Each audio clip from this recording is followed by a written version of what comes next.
Wenn da jetzt, Stammbild hast du, gell? Siehst du das? Ja, Jetzt springt sie ja vorne schon in den neuen Galopp, rechts Ja. vorne. Aber rechts hinten springt sie nicht mit, weil da ist noch im Linksgalopp. ja, Wichtig ist da immer beim Wechsel, dass du darauf achtest, wenn das rechte Vorderbein, wenn man jetzt im Linksgalopp ist,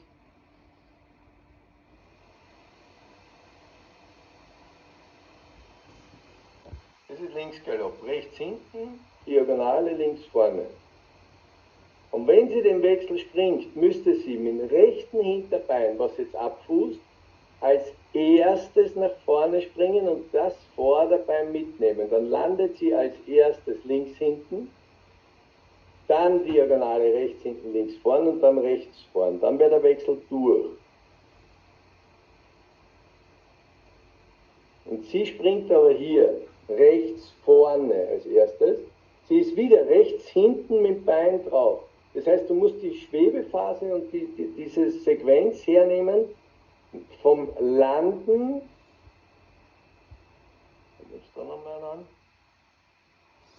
Das ist jetzt die Schwebe, da ist nur ein Einbeinstütz, aber jetzt kommt die Schwebephase. Ja? So, jetzt habe ich Einbeinstütz rechts hinten. Jetzt kommt dann Dreibeinstütz mit links hinten, rechts vorn dazu und dann ist erst links vorne. Und das ist der Galopp links. Jetzt ist die Dreibeinstütz, jetzt kommt die Zweibein. Jetzt ist links vorne. Jetzt ist Schwebephase. Wenn sie jetzt wieder einen Linksgalopp macht, nochmal rechts hinten, Diagonale, links hinten, rechts vorne. Und jetzt ist links vorne. Wenn sie jetzt wieder rechts einen Linksgalopp macht, ist wieder rechts hinten als erstes, dann Diagonale links hinten, rechts vorne und dann wäre es erst links vorne, Diagonale und jetzt ist der letzte links vorne und jetzt wäre eigentlich der Wechsel. Und jetzt fußt die ab und springt rechts vorne als erstes. Das ist der Unterschied. Siehst du das? Da sollte das rechte Hinterbein und das rechte Vorderbein parallel sein. ist es aber nicht. Das eine ist hinten, das andere ist vorne. Genau. Und deshalb haben wir rechts hinten wieder als erster, das wäre aber Linksgalopp.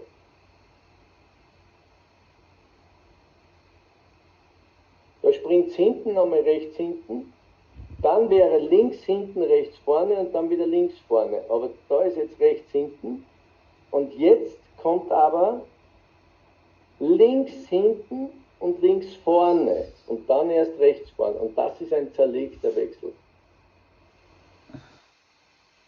Und du siehst, dann ist die Seite lang. Tatsächlich sollte hier schon das Hinterbein vorne sein.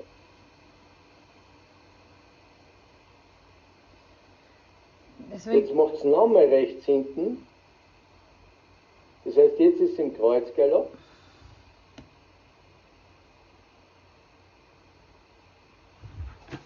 Weil wieder rechts hinten, dann links hinten, links vorne und jetzt kommt wieder rechts vorne.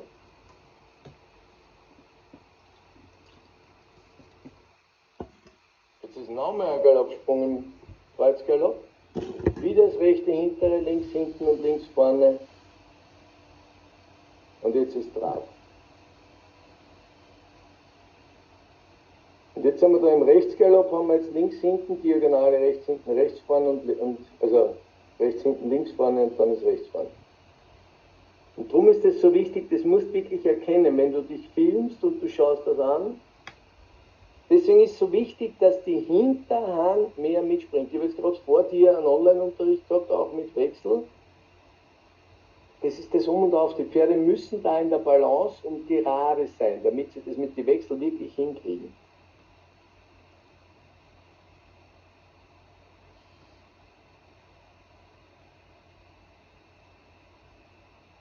Das ist der links hinten, Diagonale rechts hinten, rechts vorn.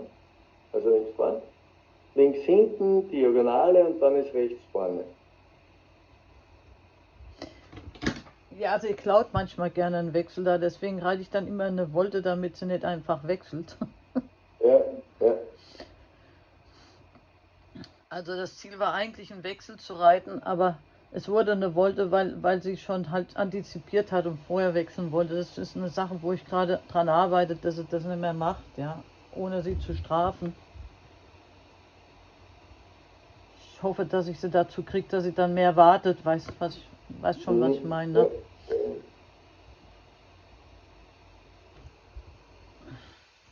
Weil auf diese Seite von rechts nach links kann sie gar nicht abwarten zu wechseln. Das macht sie unheimlich gern. Mhm.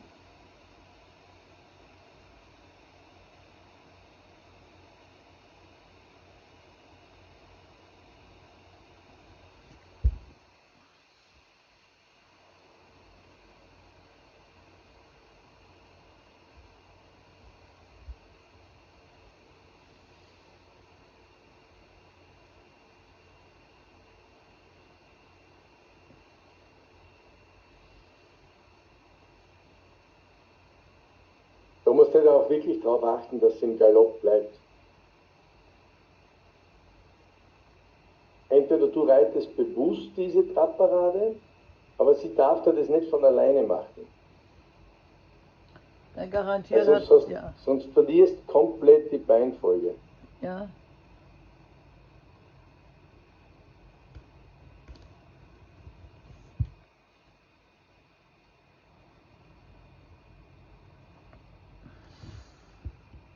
Ist das die Übertragung oder hast du ständig so Standbilder? Die habe ich schon eingebaut da drinnen.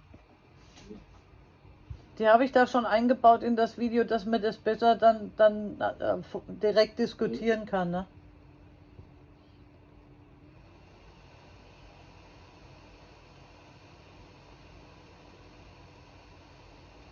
Weil so kann man halt besser, können wir ein bisschen besser über die Fußfolge und diese Sachen reden, ne? Ja.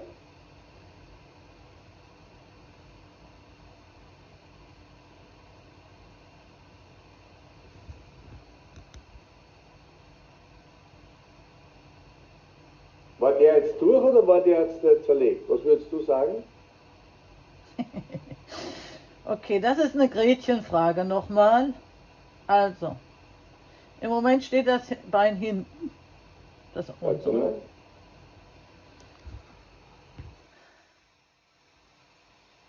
Zerlegt. Genau. Weil hier wieder rechts hinten das erste war. Also wenn es so fußt, ist hinten auf alle Fälle Linksgalopp. Rechts hinten, dann ist links hinten. Das heißt, immer wenn das rechts das erste ist, ist links hinten rechts vorne und dann wäre links vorne. Und da ist aber so rechts hinten, dann links hinten und das Bein ist das letzte. Jetzt ist wieder mit dem äußeren Beinpaar gleichzeitig am Boden. Und das darf nicht sein. Dann weißt du, okay, der ist zerlegt. Richtig ist immer, wenn das rechte Hinterbein, das rechte Vorderbein parallel nach vorne springen.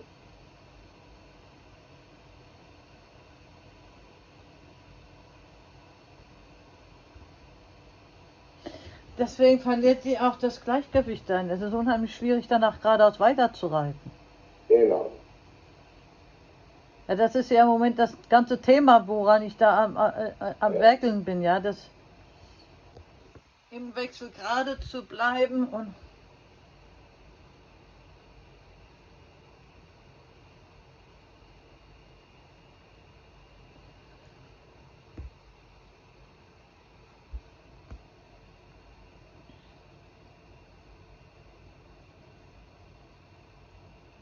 deswegen habe ich diesmal ja auch diese Standbilder eingebaut, weil dann kann man das tatsächlich auch genauer sehen, weißt du, das trifft man, geht sonst zu schnell.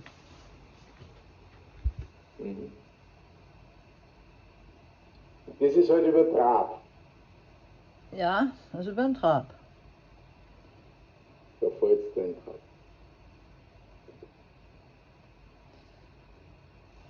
Das war jetzt von rechts nach links. Rechts nach links. Ja. Und da macht hinten den Trabtritt und vorne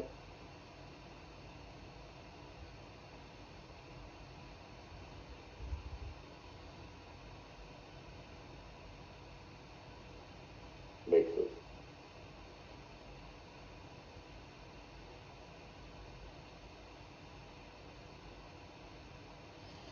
Das ist auch wieder total verdreht, ne? Ja.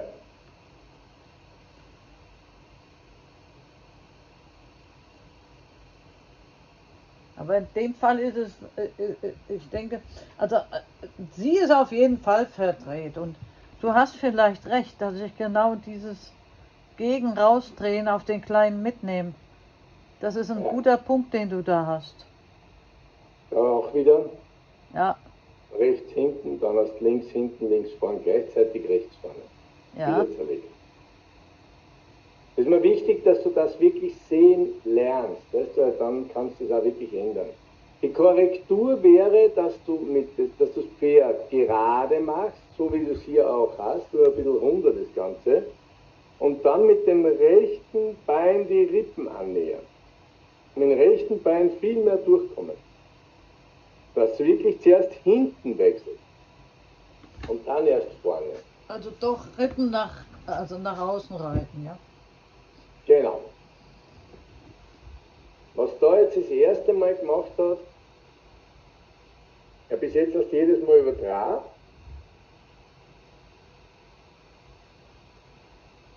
Das war jetzt das erste Mal.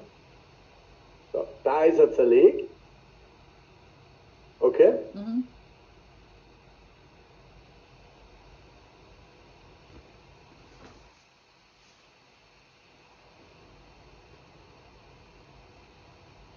So. Und das wäre die Beinfolge vom Wechsel.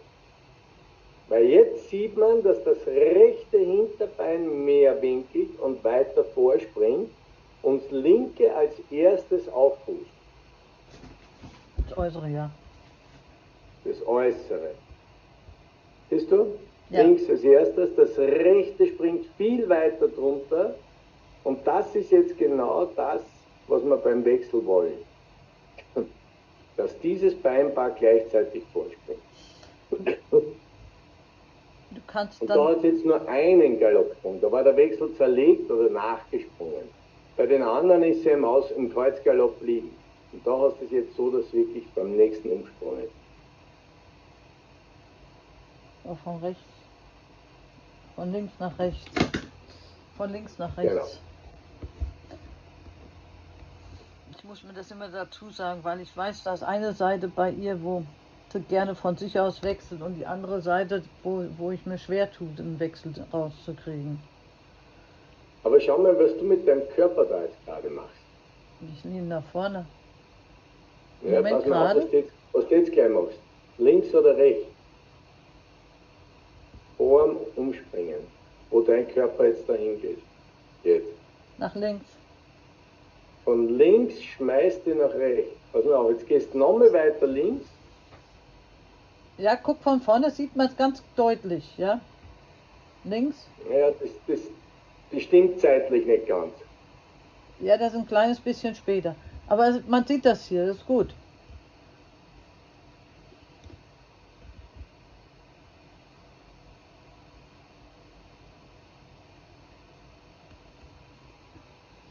Das heißt, da ist erst nach links und dann nach vorne rechts. Hier, da hast du den Moment auf jetzt von vorne, ne? Siehst du das von vorne? Ja. Also von vorne sieht man jetzt eindeutig, die linke Schulter ist zurück, die rechte Schulter ist vor. Und der linke Schulter ist komplett unten. Siehst du, wie schräg du da bist? Ja. Auch die Hand, die rechte Hand zieht zur Mitte, die linke zieht vom Hals weg. Also das ist ja ganz eine andere Hilfe als das, was du dann beim Wechsel machen möchtest. Und jetzt pass auf, was als nächstes kommt. Jetzt schmeißt du da rein. Das ist ja wie eine Zickzack-Bewegung, die ich da mache. Komplett. Ihr Poloreiter. Danke. Ich mag Ja. deine Komplimente, ja, gut. Es muss nicht sein, lass doch das. Lass den Scheiß. Lass den Scheiß. Genau. Ja, bleib gerade sitzen und hör auf mit dem Blödsinn. Gerade reiten, biegen, außen dran, wechseln.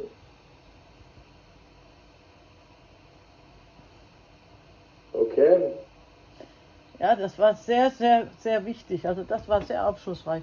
Das konnte man jetzt hier auch ganz gut sehen, ja. Ist klar. Sehr gut. Der Schwung kommt, ich weiß, was passiert. Der Schwung kommt, ich schwing zurück, dann merke ich habe es falsch und dann schwinge ich vor. Wie Ja. so eine Boje, ja. Genau, ihr Bruder, genau so. Und ich habe dann immer unheimlich viel Druck vorne auf dem, in dem Fall auf der rechten Schulter, auf dem rechten Zügel. Und das kommt aber, ich erzeuge den Druck selber durch diesen komischen Schwung. Ja, Ja? genau. Was ist das andere da jetzt, was du hast? Mal schauen, was haben wir hier. Das ist das, wenn ich den Link anklicke mit dem Strich.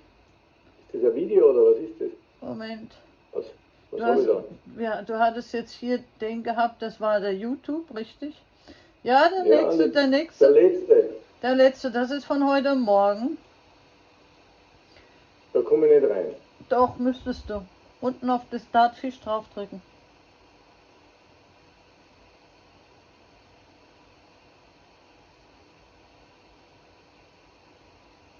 Da kommt das da. Moment. Startseite, Kanäle durchsuchen und Hilfe. Okay, dann gehen Da wir ein. Da muss man sich anmelden. Das ist seltsam. Bei dem anderen hat es funktioniert, aber da funktioniert es nicht bei dem Link. Und der nächste? Genau das gleiche.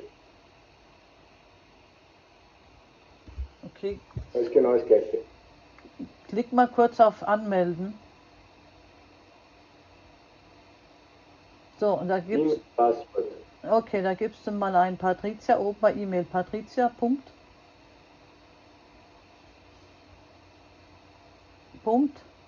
Klees, Klees.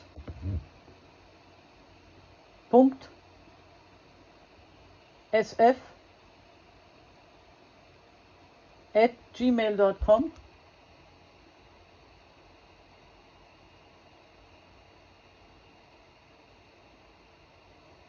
Und unten gibst du ein Ausrufezeichen, großes A,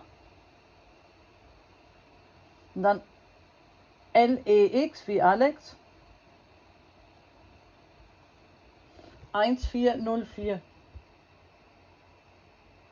1404 hinten dran, genau noch. Ja, Alex 1404.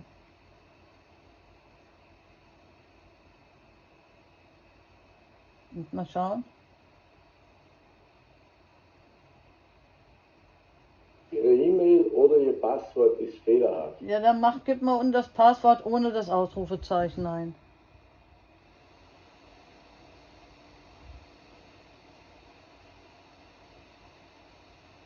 Zeigen. Ja, so.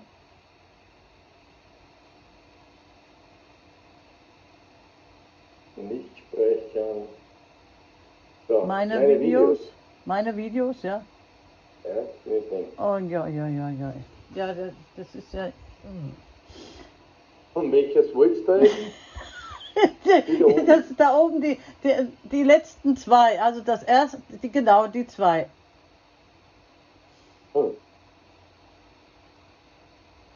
Ja, hinten wir so wieder die Bacardi.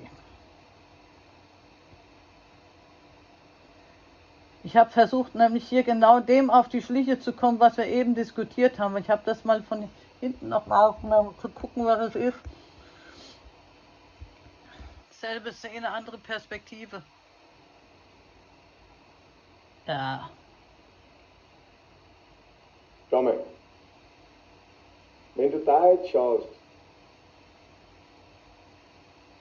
die springt, wenn du da eine gerade Linie ziehen würdest, springt die so schief mit der Hinterhand nach links. mit der Schulter springt sie nach rechts und der Kopf zieht auch nach links. Das heißt, wenn man das Pferd jetzt von oben betrachten würde, ist die so ein Kipperl. Mhm. Ja? Und das ist da das Problem und das wird jetzt nochmal mehr.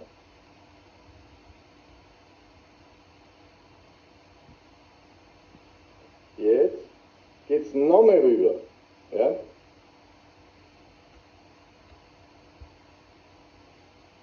Das gesehen, wo die hinspringt. Ja, ja. Und deshalb springt die hinten auch nicht um.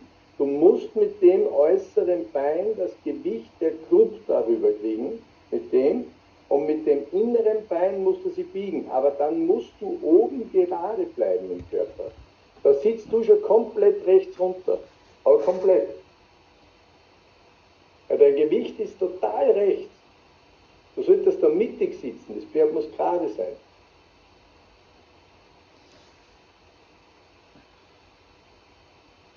Und da, wenn du das Bein anschaust, siehst du da schon,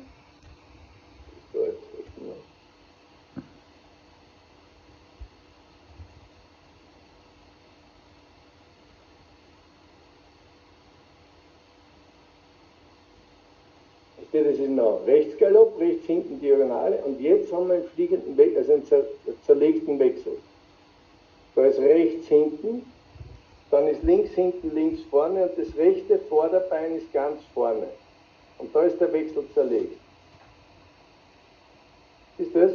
Ja. Da haben wir die zwei Beine haben wir am Boden. Das ist ganz vorne und das ist ganz hinten. So, hier. Jetzt haben wir wieder diese Position. Ja. Hinten wieder das gleiche. Ja. Immer noch Kreuzgalopp. Rechts hinten die zwei Beine als rechte Vorderbein als letztes.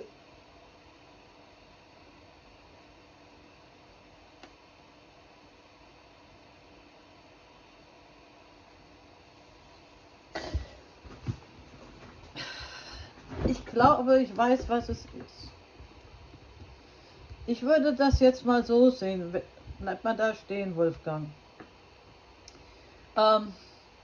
Das rechte innere Bein, die Rippen sind nicht drüber, ja? Genau. Die Rippen sind noch nicht drüber, erstens. Und zweitens, dadurch, dass die Rippen noch nicht rüber sind, sitzt das linke Bein, das äußere Bein, natürlich zu weit vorne. Also nicht in der Galopphilfe für einen Rechtsgalopp, sondern Ja. eben immer noch in der Galopphilfe vom Linksgalopp. Sozusagen, als wäre das mein linkes inneres Bein. Verstehst du, was ich meine? Ja. So. Dadurch bin ich mit dem Oberkörper schneller, wie eigentlich das Pferd und meine Beine sind. Das heißt, meine Beine sind zwar mit dem Pferd, aber mein Oberkörper ist nicht mit dem Pferd. Deine Beine sind auch nicht wirklich mit dem Pferd.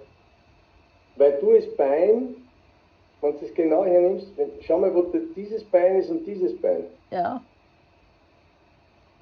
Da sind die Beine ja dann auch nicht gleich.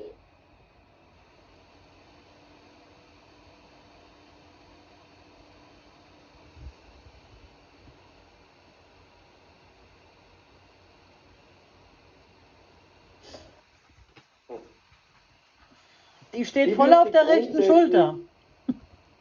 Ja, ich würde grundsätzlich mit dem Pferd wirklich dran arbeiten, gerade, dann Diagonale, auf der Diagonalen, biegen ums neue innere Bein, bis du den Rippenbogen nach außen kriegst, dann mit dem inneren Bein rübertreiben.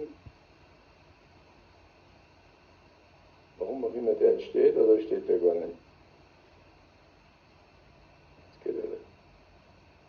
Und in dem Moment, wo du das hinkriegst, hast du dann die Möglichkeit, rechte Wade, Rippenbogen annähern, Zug am linken Zügel, dann linkes Bein erst zurück, Gewicht rüber.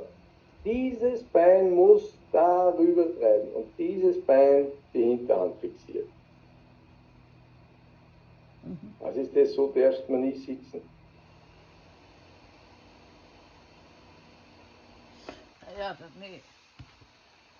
Ja, wenn du das anschaust, dann muss die Linie ist so. Wie ein Poloreiter. Danke, ich liebe deine Komplimente. Die sitzen so, die Poloreiter. Ja, nein, du hast vollkommen recht, ich sehe sie ja hier immer. Im Palm Beach ist, wo das große Turnier ist, ist eigentlich der Polo Club, ne? Na schau, Poloreiter und was hast du eingezeichnet mit dem? Die Hüftlinie. Ja, Ja, aber die sollten nicht so sein. nee. Deswegen habe ich sie Ja, eingezeichnet. Ja, dann zeichne das gar nicht, wenn es nicht so sein soll. Wir müssen uns mit was bezeichnen. Du siehst das eh alles, schau das an, das ist ja alles richtig einzeichnet. Ja, Warum machst du das dann? weil ich nicht zur gleichen Zeit zeichne, wo ich reite. Nein, Was ist das für Linie? Was tust du mit der Linie? ich wollte gucken, das ist die Gerade, für die du suchst, wie es sein soll, ja? Nein, die soll nicht sein. Die Gerade ist immer vom Pferd her. Du musst schauen, dass die Krupp, da das Gesäß vom Pferd, genau über den Beinen ist und die Linie soll gerade sein. Je gerader die Linie nach oben geht, umso ausbalancierter ist das Pferd. Und wenn du jetzt hernimmst, da ist das Hinterbein links, Hinterbein rechts, dann wäre da in etwa, da wo mein Pfeil ist, da wäre die Mitte, das heißt die Spitze müsste da rüber und dann müsste das eine ziemlich gerade nach oben sein. Leicht nach innen darf sie, aber ziemlich gerade. Dann sprechen wir von ausbalancierten Pferd. Ja?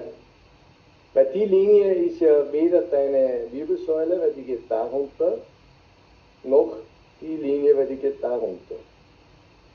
Die müsste man rüber. Rüber. Sozusagen der Pfeil an den Vorderfuß. Dann wird es Ja, stimmen. genau. Ja, das ist ja genau das, was ich auch sehe. Und ich frage mich wie kommt das? Wie kommt das? Indem du das Pferd viel zu wenig mit dem rechten Bein durcharbeitest, das ist da wichtig. Du musst die mit dem rechten Bein arbeiten. Und zwar vorher, nicht später. Genau.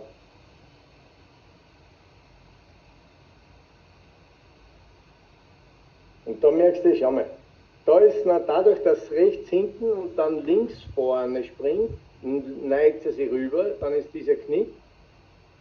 Und jetzt kommt der Wechsel, also jetzt springt sie nach, aber jetzt fußt auf. Und jetzt springt sie mit dem rechten Hinterbein drunter. Jetzt ist quasi das linke Hinterbein die Stütze. Und dadurch, dass das linke Hinterbein die Stütze ist, jetzt kommt dann das Gewicht so, dass es richtig ist. Dann neigt sie, weil da ist sie schief. Dein Pfeil musst du ignorieren. Da ist das linke Hinterbein, das rechte Hinterbein das erste, das linke Hinterbein das zweite. Und jetzt springt sie links hinten und rechts drunter und ab dem Moment, jetzt wird die Linie dann stimmen. Bisschen zu schräg rüber, ein bisschen gerader gehört, aber jetzt wird die Linie stimmen. Jetzt springst du quasi unten, hinten rein. Und jetzt machst du aber Folgendes, dass du in die Richtung kippst. Dürfte nicht sein, müsste in die andere Richtung sein. Na, gerade sollte das sitzen, gerade. Und ja. Wenn du gerade sitzt und du reitest ja jetzt rechts rum, darfst du nicht darüber wenden, du musst so weiter wenden. Aufhalten, jetzt sind wir wieder bei dem Problem, muss das rechte Bein. Das Bein muss den Rippenbogen mehr in die andere Richtung kriegen.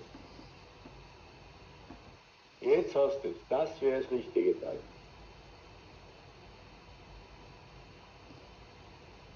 Es ist unheimlich schwer, bei der den Rippenbogen rüberzukriegen. Ja, üben. Da kann keiner helfen. Ja, ne, ich denke, meine Übung, die ich halt jetzt mache, ich reite im Moment bei ihr auf der rechten Seite Schulter vor, Wolte, Schulter vor, Wolte, Schulter vor, Wolte auf der rechten Hand im Galopp. Ja. Ist das ist das, was ich im Moment gerade ganz viel mache. halt nicht so viel Wechsel. Ich tue meistens diese Übungen halt viel machen. In der Hoffnung. Jetzt bist du wieder am Anfang. Das ist das Erste. Also das Letzte. Ach so, das ist das letzte. Ja, gut. Okay. Gut, gut. Ich schau, wie weit ich das hatte.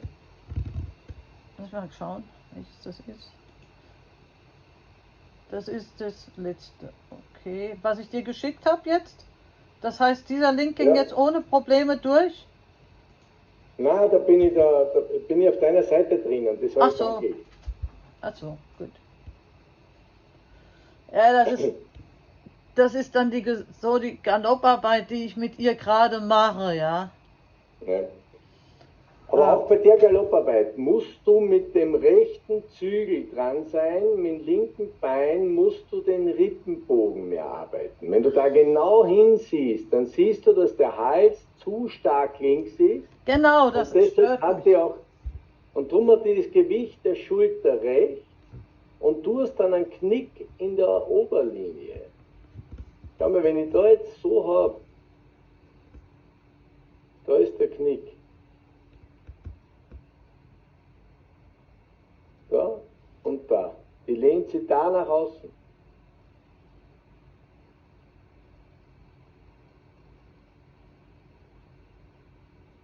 Da fällt er die um.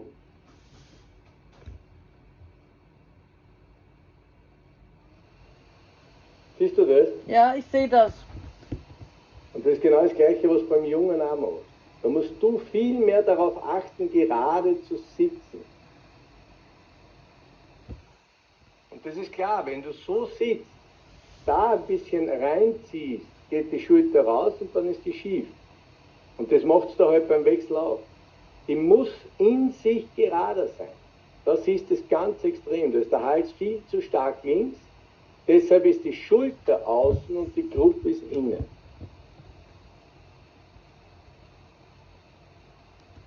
Wieder. Wichtig, mit dem rechten Bein mittreiben und das Pferd in sich gerader machen. Immer wieder mit dem äußeren Bein. Siehst du, wie stark die Dame im Maul links ist und mit dem Hals? Ja, genau, das stört mich. Und ja, aber das ist ja nicht Schulter vor, das ist ja Kopf-Hals. Die Schulter ist da außen. Du musst mit dem äußeren Bein und mit dem Außenzügeln musst du das Pferd gerade machen. Also, Da kannst du sogar mal fast mit Außenstellung arbeiten. Also wirklich ja. ganz geraden Hals. Ja. Auf keinen Fall den Kopf nach innen. Stell dir wirklich vor, dass die Wirbelsäule, rechts eine Muskulatur, links eine Muskulatur und die Muskeln sind ganz gleich lang. Und bei ihr ist aber die linke Seite mit Zügel komplett zusammengezogen. Die muss gerade werden. Also bis zum nächsten Mal arbeitest du jetzt an einem ganz geraden Hals. Siehst du das, wie stark der Hals da links gezogen ist? Ja. Die muss gerade werden. Ich möchte, dass der Hals so gerade ist, dass das Pferd komplett gerade geht. Ja. Nur so passt es dann. Das liegt am äußeren Bein in dem Fall, ja. Außenschenkel und Außenzügel. Ja. Das ist zu spät oder gar nicht vorhanden. Das wird es wohl sein.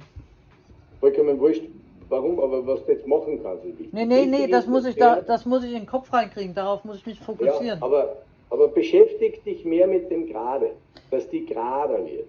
Wenn du jetzt zum Beispiel am Pferd sitzt, du hast zwei gleich lange Zügel, ja? Ja. Da merkst du auch das Gleiche.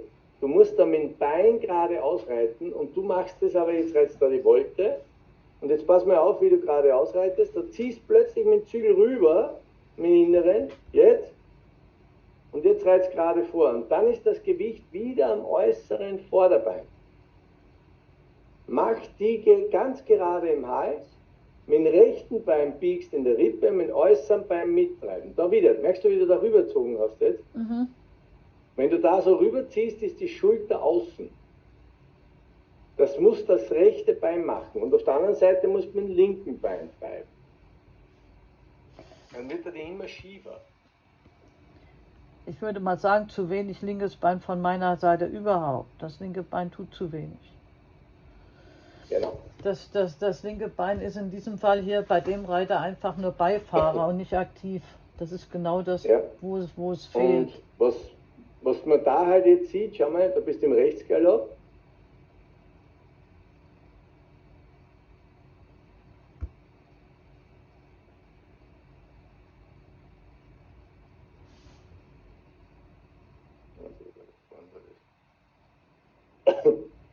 Da ziehst du mit dem Zügel nach außen. Ja? Ja. Jetzt machst du eine Volte und dann sitzt wieder außen und deshalb springt die um. Siehst du? Ja. Und das ist genau das, wo die dann so durcheinander kommt. Halt sie wirklich mit zwei gleich langen Zügeln gerade, bieg sie um das innere Bein und lass sie an den Außenzügel dehnen. Das wäre hier das Um und Auf.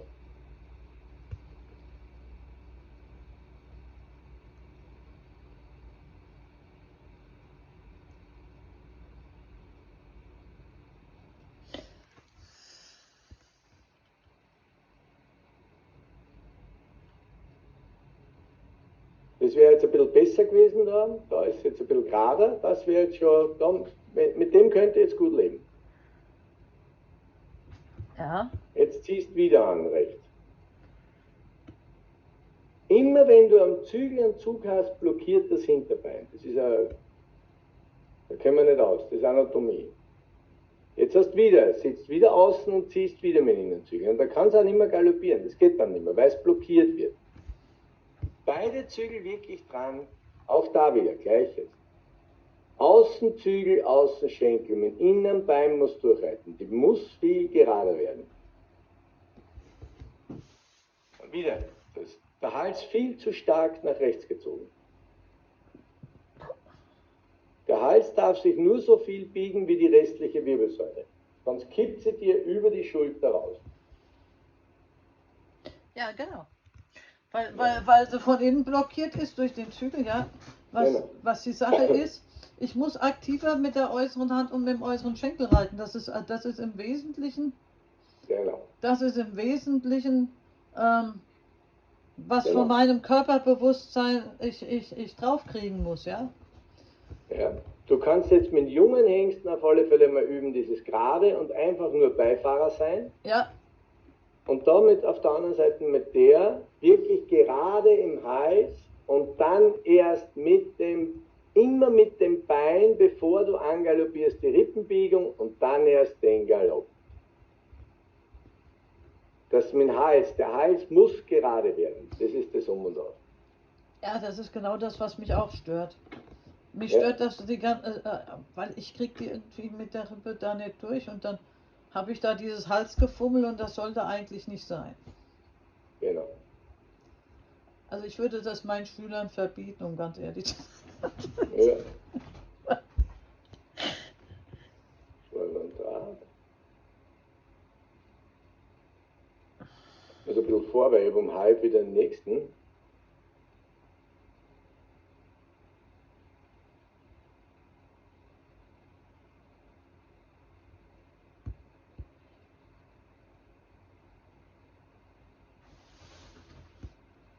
Und da auch viel runder, mehr über den Rücken arbeiten, weißt, dazwischen immer wieder so ein bisschen Ruhe reinkriegen, dass er sich fallen lässt. Das ist ganz wichtig.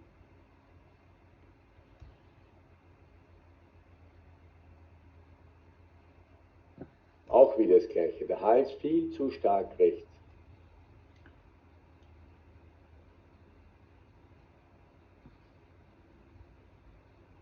Warum bricht der jetzt immer ab? Weil sie einfach wechseln will. Na, das Programm. Ach so, das Programm. Das Programm hat ständig Stopp gemacht.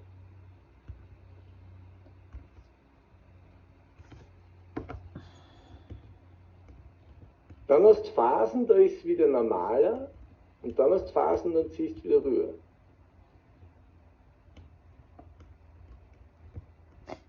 Ja. Da schon wieder. wieder. Das Programm ständig aussetzt, weiß nicht warum. Vielleicht nicht. Aber siehst du, da ziehst du auch den Hals nach links, du sitzt schon rechts Ja. Und da müsstest über dem Pferd sitzen, der Hals müsste gerade sein und das rechte Bein muss die Biegung erarbeiten. Das ist die Herausforderung jetzt. Gerade sitzen, Hals gerade und dann, wenn der Hals so stark links ist, sitzt du rechts. Das geht gar nicht anders. Wenn der Hals gerade ist, dann sitzt du auch gerade, weil der Körper gerader wird.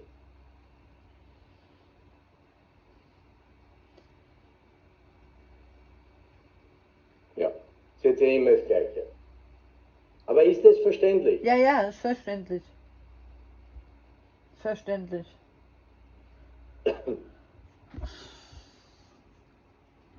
Also, bei den kleinen Hengst und bei der Bacardi ist eigentlich, du hast recht, das zeichnet sich ab von Bacardi zum kleinen Hengst, vollkommen richtig. Ja. Das hätte ich jetzt gar nicht ohne deine Hilfe so gesehen, muss ich ganz ehrlich sagen. Aber Ja. deswegen haben wir ja diese Meetings, okay? Genau. Sonst könnten wir uns das eh sparen. Ne? Ja, genau. Aber das ist ein ganz normaler Fehler, den habe ich bei vielen Leuten, wenn die mit jungen Pferden arbeiten, dann lasse ich mir oft einmal ein altes Video, also vom alten Pferd, weil die sagen, naja, bei meinem alten war das nie. Und dann sieht man plötzlich, beim alten war es auch, aber die haben gar nicht darauf reagiert. Ja? Das heißt, wenn du einen alten hast, mit dem du schon so richtig ein Team bist und plötzlich, ja, und dann funktioniert es und du gewöhnst da auf den alten irgendeinen Fehler an, macht der die Lektion trotzdem noch. Ja? Aber wenn du mit dem Fehler den neuen reitest, der macht es dann plötzlich nicht mehr. Und dann auf einmal hat man das Problem. Und sagt, bei meinem Alten war das nie. Doch, es war beim Alten auch, aber der hat es ignoriert. Nur beim Neuen ist das Problem dann immer stärker. Und die Herausforderung für dich ist dann trotzdem wieder runter von dem Ganzen auf das, was wirklich sein soll. Und das ist dann im Endeffekt einrahmen, gerade sitzen, Pferd vor dir haben und so kannst du dann arbeiten. Bewusstes mit dem inneren Bein an den Außenzügel arbeiten. Das ist das Wunderbar. Das kann ja Ganz gerades Pferd, beide Zügel, Rippenbogen spüren, bis am Außenzügel einen Zug aufbauen und dann kannst du den Wechsel raus. Oder links, linke Wade, Rippenbogen, Zug am rechten Zügel, Wechsel. Das ist das Wunderbar. Das fängt dann bei meinem Kleinen dabei an, dass ich mehr das Gewicht auf dem inneren Bein haben muss. Ja? Damit das Raustragen nicht passiert. Genau, das Gewicht von der Krupp, vom Gesäß, mehr Richtung innen. Und das musst du dir vorstellen wie beim Travers. Wenn du außen also mit dem Bein ankommst, wie wenn der Travers gehen würde. Aber ums innere Bein gebogen. Der Hals ist gerade, innen mit der Rippe gebogen, außen Schenkel dran, das Gefühl haben, der geht fast Travers. Und in dem Moment kannst du schön in die Richtung rein. Ja, das heißt, bei dem jungen Hengst kann ich das eigentlich sehr, sehr gut üben. Ja, sowieso, aber der junge Hengst jetzt dabei würde noch nicht viel üben. Ich meine, dass ich gerade sitzen bleibe. Ja, genau. Ich muss diese Genau, Longenstunde bei dem jungen Hengst nutzen, dass ich da gerade sitzen bleibe. Genau. Weil der verrät mir das sofort, wenn diese Schulter nach hinten fällt, wie wir gesehen haben, dann latscht er da raus, weil das junge Pferd lügt nicht. Das geht immer nach meinem Schwerpunkt. Das heißt, wenn ich bei meinem jungen Hengst mit meinen Longenstunden wirklich mich darauf fokussiere, dass ich mit meinem rechten Bein, rechte Hüfte, also inneres Bein, innere Hüfte mehr runter sitze, dann wird das auf der Bacardi auch besser. Ganz genau. Ja? Ich würde es grundsätzlich einfach mal mehr über dem Pferd gerade sitzen und nur die Tendenz nach innen, wurscht rechts oder links, vollkommen egal. Ja, Tendenz. Gerade sitzen, wie wenn du an der Lounge wärst, longier dich selbst. Weißt, er longiert das Pferd und du gibst dir Lounge-Unterricht. Das ist das Um und Auf. Ja. Also du musst dich im Prinzip nicht aufs Pferd konzentrieren, du brauchst dich nur auf dich konzentrieren, dann ist das ein Training fürs Pferd. Das ist eigentlich eine gute Okay? Sache. Ja. Weil dann kannst du ausnutzen, nutzt es, super. Was Schöneres gibt es ja nicht, wie wenn es longiert wird, oder? Nein, vor allen Dingen nicht, wenn der unten von der Doppellonge weiß, was er tut, ne? Genau. Und das weiß der Miguel. Ganz entspannt tun. Genau. Das macht er ja ganz gut. Okay, ich muss jetzt leider weiter. Wann möchtest du denn das nächste Mal? Ja, was hast du denn wieder? So drei bis 4 Wochen, 3 Wochen? Genau. Also ich muss jetzt... Ich habe... 15, 22,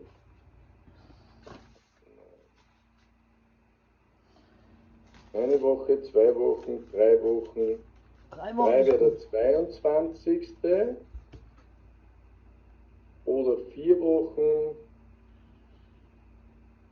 Ja, mach mal 3 Wochen, wenn es geht. Nicht zu viel Zeit dazwischen. Aber 2 Wochen ist vielleicht ein bisschen kurz, aber 3 Wochen ist gut. Nein, 2, du sollst schon ein bisschen was üben auch dazwischen. Ha? Weißt Ja, du? genau. Sollst schon ein bisschen üben auch. Richtig. 3 Wochen ist gut. 1, 2, 3 ist der 22. Okay? 22. Juli. Gut. 16 Uhr wieder. 16 Uhr. Gut. Also nehme ich weiter Longenstunde bis zum 22. Juli auf dem Hengst. Nichts weiter machen außer Longenstunde. Genau. Und das nehme ich dann auf die Bacardi mit.